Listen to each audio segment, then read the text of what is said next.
coming up short, fucking with Too Short. Too Short.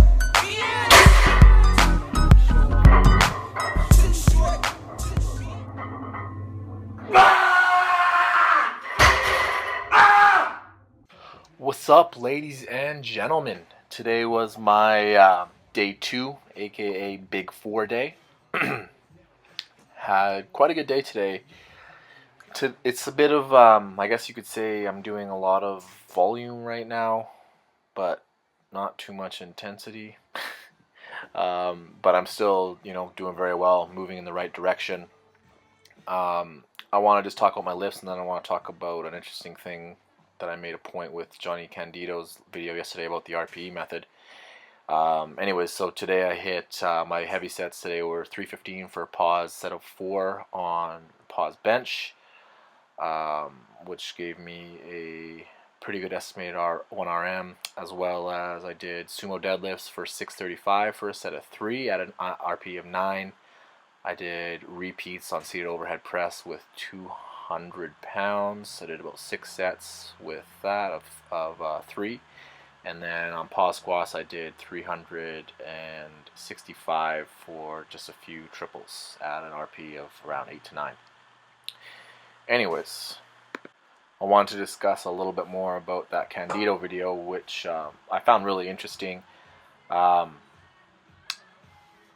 made a couple counterpoints to him that I wrote down that are, no one probably gives a shit. But anyways, I said that a few of the things that he thinks don't work with the RPE method are that you can go into the gym and have an excellent session where it kind of boosts your ego, where you do a, set a new rep max, set a new single or a double or a triple, and that'll kind of feed your ego too much and then cause you to be disappointed in the future after you fail to realize that maybe that was just a one-off session. You just had a really, really good session.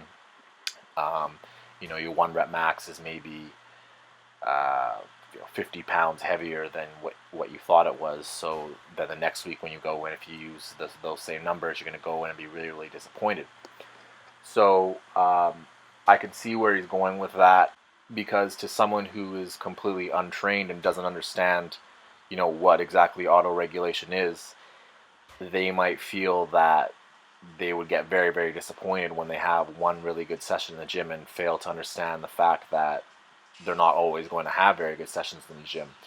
So I do understand his point there, but with someone who's a little bit more competent, or someone who's, I should say not competent, but someone who's more experienced, understands the ups and downs of lifting, I still think the RPE method is a great method for training, and can be used by, like I said, people who have some training under the belt, or people who are just open to learning about it.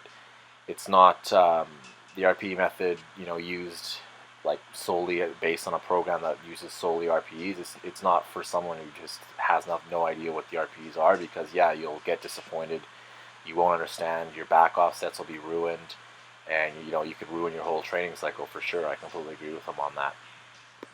But on the flip side, using his program of linear, I'm not saying his program is just pure linear periodization or whatever, but from what I've read, it's something like that. If you program incorrectly or whatever, you can still ruin your entire training cycle. For instance, say you pick a number that's too hard to begin with. You're doing a 10-week linear periodization cycle. In week 8, you're supposed to do an AMRAP with 400 pounds, and you get 1 rep. So now you have 2 more weeks where you're going to be adding 10 more pounds per week. And what are you supposed to do now? Your training cycle for squats are basically over. So that comes down to obviously poor programming, but sometimes that can come down to auto-regulation. So maybe that one day where you squatted 400 and you only got 1 rep, maybe you just had a really bad day. So next week you can come back and smash it. Maybe you'll get 410 for a few reps. So linear periodization doesn't take that into account, and that's the reason I like RPE. I personally think both methods work very, very well for all levels. RPE, I think, is a little more advanced. Anyways, that's it for today. Thanks for checking in. I look forward to talking to you again soon. Take care. Peace.